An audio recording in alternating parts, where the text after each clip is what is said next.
अस्सलामुअलैकुम वरहमतुल्लाहि वबरकातुहू। दोस्तों, मैं हूं आपका दोस्त शफीक अहमद ख़ान और हमारे इस YouTube channel the tiger of Mysore में आप सबको खुशामदीद। दोस्तों, वैसे तो हम सब लोग जानते ही हैं कि अंग्रेज़ों के ख़िलाफ़ किस किस ने लड़ाइयाँ लड़ी थी और मैं अपने तहे दिल से उन सभी फ्रीडम फाइटर्स को सलाम करना चाहूँगा। लेकिन दोस्तों, हमारे इतिहास में आज़ादी की एक्चुअल लड़ाई से भी पहले कई ऐसे बहादुर और दिलेर हस्तियों ने अंग्रेज़ों से टकराने की कोशिश की थी, मगर अफसोस हमारे अपने ही मुल्क के गद्दारों की वजह से वो लोग कामयाब नहीं हो पाए। दोस्तों, आपको याद ही होगा कि मैंने कुछ दिन पहले आपको हवलदार आलम बेग के बारे में उनकी कहानी सुनाई थी, जिनको अंग्रेज़ों ने बड़ी ही बेरहमी के साथ उनको तोप से उड़ाकर उनके सर को इंग्लैंड ले गए थे। और दोस्तों, अगर आप लोगों ने अब तक वो वीडियो नहीं देखी है तो मैं आपको हाईली सजेस्ट करूँगा कि आप वो वीडियो एक बार ज़रूर देखिए। और दोस्तों, आज की इस वीडियो में मैं आपको एक ऐसे ही दिलेर और बहादुर हस्ती के बारे में बताने वाला हूँ जिन्होंने अंग्रेज़ों की हालत ख़राब कर दी थी, और उस हस्ती के ऊपर अल्लाह पाक का ऐसा करम हुआ था कि अल्लाह ने उन्हें ईमान की दौलत से भी नवाजा था। दोस्तों, मैं जिस हस्ती के बारे में बात कर रहा हूँ उस अजीम शख्सियत का नाम था मरुतनायगम पिल्लई, जो बाद में यूसुफ खान बने।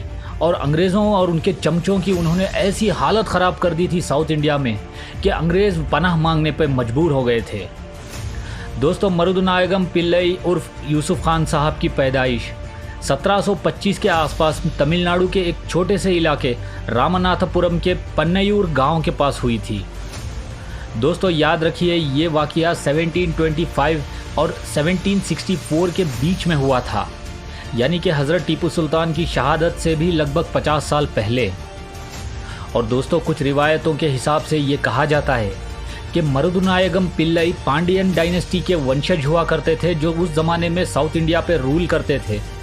मगर वक्त के चलते वो एक गरीब परिवार में पैदा हुए, लेकिन उनकी आंखों में एक ऐसी चमक थी और उनका स्वभाव से ये पता चलता था कि आगे चल के आप इतिहास में अपनी एक बेमिसाल पहचान बनाने वाले हैं। दोस्तों, आज की इस वीडियो को बनाने के लिए मुझे बहुत ही ज़्यादा रिसर्च और कई किताबों को पढ़ना पड़ा, और मेरी रिसर्च में मैंने ख़ास करके सैमुअल चार्ल्स हिल की किताब, जो Yusuf Khan the rebel commandant के नाम से लिखी गई थी 1914 में, उसको मैंने पढ़ा है। और दोस्तों, ऐसी हिस्टोरिकल किताबों के बारे में जानना, फिर इनको पढ़ना और फिर उस टॉपिक के ऊपर वीडियो बनाना ताकि आपको घर बैठे ही हमारी इस हिस्ट्री की जानकारी आसानी से पहुंच जाए। दोस्तों, इस काम को करने के लिए बहुत ज़्यादा एफ़र्ट्स और मेहनत लगती है, तो प्लीज़ मेरे काम को सपोर्ट करिए और इस वीडियो के लिंक को अपने फेसबुक, इंस्टाग्राम और व्हाट्सएप वगैरह पे शेयर ज़रूर कीजिए, और साथ ही इस वीडियो को लाइक करिए। और अगर आप हमारे इस YouTube channel the tiger of Mysore पर नए हो तो हमारे चैनल को सब्सक्राइब ज़रूर करिए। दोस्तों, सैमुअल चार्ल्स अपनी किताब में लिखते हैं कि बचपन से ही मरुतनायगम पिल्लई बहुत ही रिबेलियस और जाबाज हुआ करते थे, और जब वो जवान हो रहे थे तो उन्होंने अपना घर छोड़कर एक सूफ़ी बुज़ुर्ग के साथ रहने लगे, जिन्होंने उनको कुश्ती सिखाया करते थे। और दोस्तों, साथ ही साथ ये भी कहा जाता है कि इसी दौरान मरुतनायगम पिल्लई ने इस्लाम कबूल कर लिया और उन्होंने अपना नाम मोहम्मद यूसुफ खान रखा था। दोस्तों, ये तो सिर्फ शुरुआत थी यूसुफ खान साहब की ज़िंदगी के उस सफ़र की, जो उन्हें एक आम इंसान से पूरे मदुरई इलाके का हाकिम बनाने वाला था।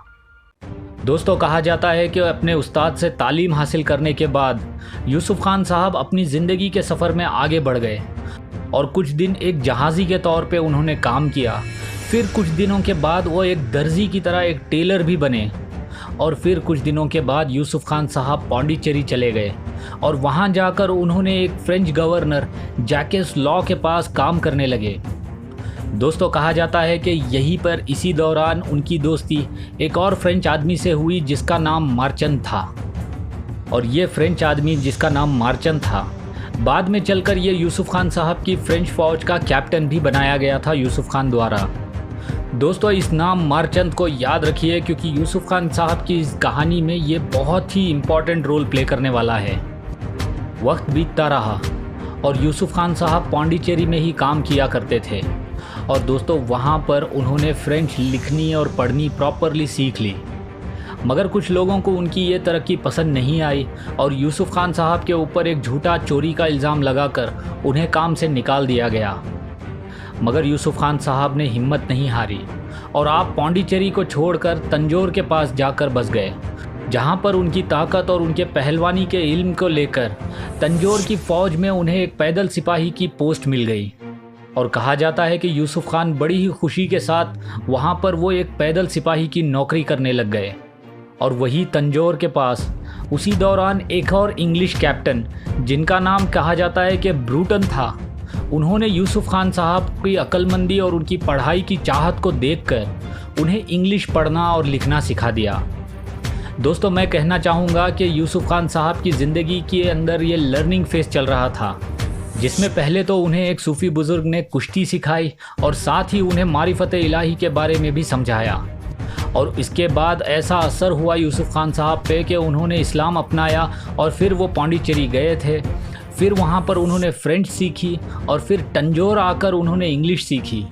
और अभी भी उनका लर्निंग पीरियड ख़त्म नहीं हुआ था, क्योंकि कुछ ही दिनों के बाद आप तंजौर से निकलकर नेल्लोर आंध्र प्रदेश के तरफ चले गए। और नेल्लोर में वहाँ पर एक बहुत बड़े हकीम हुआ करते थे उस ज़माने में, जिनका नाम मोहम्मद कमाल साहब था। और कहा जाता है कि यूसुफ खान साहब मोहम्मद कमाल खान साहब के पास रहकर हकीम बनने की ट्रेनिंग भी ले रहे थे। और इसके फ़ौरन बाद उनकी ज़िंदगी के अंदर उनकी तकदीर ने ऐसा करवट लिया कि वो बुलंदी के ऊपर और शोहरत के ऊपर पहुंचने लगे।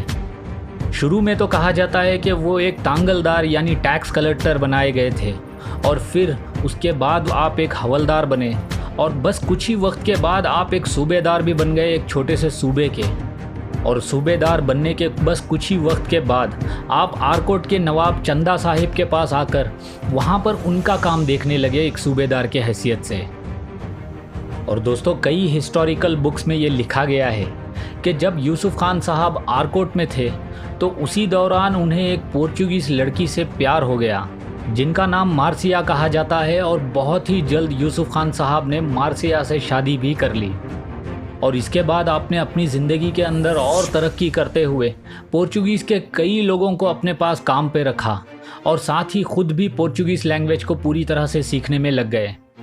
दोस्तों, अब तक यूसुफ खान साहब कई तरह की लैंग्वेजेस में माहिर हो गए थे, और साथ ही वो कुश्ती और इलाज करने के तरीक़ों में भी बहुत ही महारत हासिल कर चुके थे, जिसकी वजह से वो सूबेदार के ओहदे के ऊपर पहुंच चुके थे।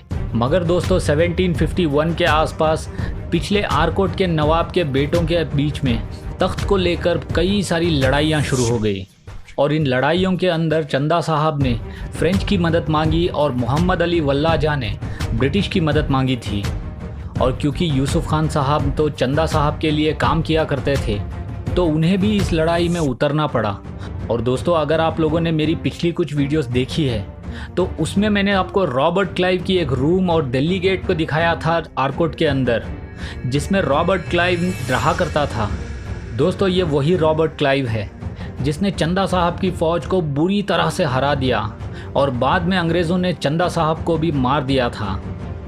यहाँ तक जाकर यूसुफ खान साहब की ज़िंदगी में एक और बहुत ही बड़ा चेंज आया, और वो चेंज ये था कि जब चंदा साहब की पूरी फ़ौज को ब्रिटिश के सामने सरेंडर करना पड़ा, तब अंग्रेज़ों ने लगभग पूरी फ़ौज को अपनी फ़ौज में मिला लिया था। और जिसके चलते यूसुफ खान साहब को, जो सूबेदार थे चंदा साहब के अंडर में, उनको भी ब्रिटिश ने अपनी फ़ौज में शामिल कर लिया, और यहाँ पर भी उन्होंने एक बहुत ही बड़े पोस्ट को देने की बात की। दोस्तों, याद रखिए, यूसुफ खान साहब अब तक किसी भी जंग में डायरेक्टली पार्टिसिपेट तो नहीं किए थे, तो उन्हें जंग के बारे में मालूमात कम ही थी। इसलिए अंग्रेज़ों ने यूसुफ खान साहब के लगन और मेहनत को देखते हुए उन्हें वॉरफेयर के अंदर या फिर जंग की तैयारी कैसे की जाती है और जंग कैसे की जाती है, इसको ट्रेन करने की कोशिश की। और दोस्तों, इस ट्रेनिंग को देने के लिए अंग्रेज़ों ने मेजर स्ट्रिंगर लॉरेंस को बुलाया था, और यहाँ से यूसुफ खान साहब ने गोरिल्ला टैक्टिक्स और वॉरफेयर के अंदर महारत हासिल करनी शुरू कर दी, जिसको देखकर खुद अंग्रेज़ भी हैरान हो गए थे उस ज़माने में। और कहा जाता है कि 1760 के आसपास यूसुफ खान साहब अपने करियर की पूरी तरह से बुलंदी को पहुंच चुके थे। और इसी दौरान अंग्रेज़ों के अंदर गवर्नर जॉर्ज पिगट ने, जो बहुत ही बड़ा सपोर्टर था यूसुफ खान साहब का, उसने कई कश्मकशों और लड़ाइयों के बाद मदुरई का वो इलाका जो अंग्रेज़ों को मिला था, वो इलाके को अंग्रेज़ किसी भी तरह से कंट्रोल नहीं कर पा रहे थे, जिसकी वजह से अंग्रेज़ों ने मदुरई के उस इलाके को यहाँ के किसी लोकल इंडियन सूबेदार को ही देना सही समझा। और यहाँ अंग्रेज़ों ने यूसुफ खान साहब, जिनको वो लोग खान साहब कह के पुकारा करते थे, उन्हें पूरे मदुरई के इलाके को 5 लाख रुपए सालाना की शर्त के ऊपर बेच दिए।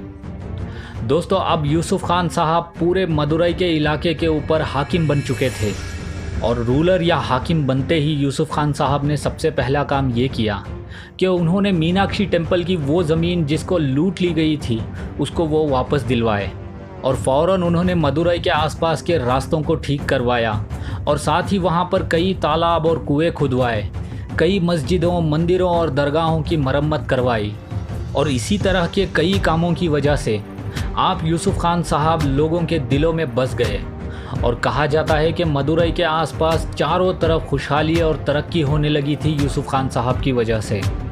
और साथ ही कहा जाता है कि हर तरफ यूसुफ खान साहब की शोहरत का डंका चारों तरफ बज रहा था। मगर दोस्तों, वो कहते हैं ना कि अच्छाई को भी नज़र लग जाती है। वही हुआ था यूसुफ खान साहब के साथ, क्योंकि उनकी अपनी ही कौम और हमवतनों ने ही यूसुफ खान साहब के पीठ पीछे उनको गिराने की साजिशें रची। दोस्तों, आगे क्या हुआ और क्यों यूसुफ खान साहब ने अंग्रेज़ों पे ही हमले किए थे और साथ ही किस किस ने उनका साथ दिया था और किसने यूसुफ खान साहब को धोखा दिया था और उनकी बीवी और बच्चों का क्या हुआ, और हैदर अली जो उस वक्त यहाँ पे सल्तनत मैसूर के हाकिम बन चुके थे, क्या वो यूसुफ खान साहब के कांटेक्ट में थे या नहीं।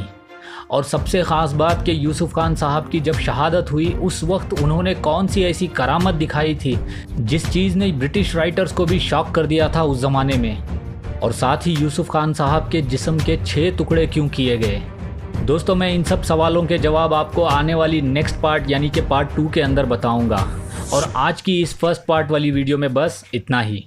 अब मैं मिलूंगा आपसे अगली वीडियो में। तब तक आप अपना बहुत सारा ख्याल रखिए और साथ ही मुझे दुआ में याद रखिए और हमारे इस YouTube channel the tiger of Mysore को सब्सक्राइब ज़रूर करिए। अल्लाह हाफिज़।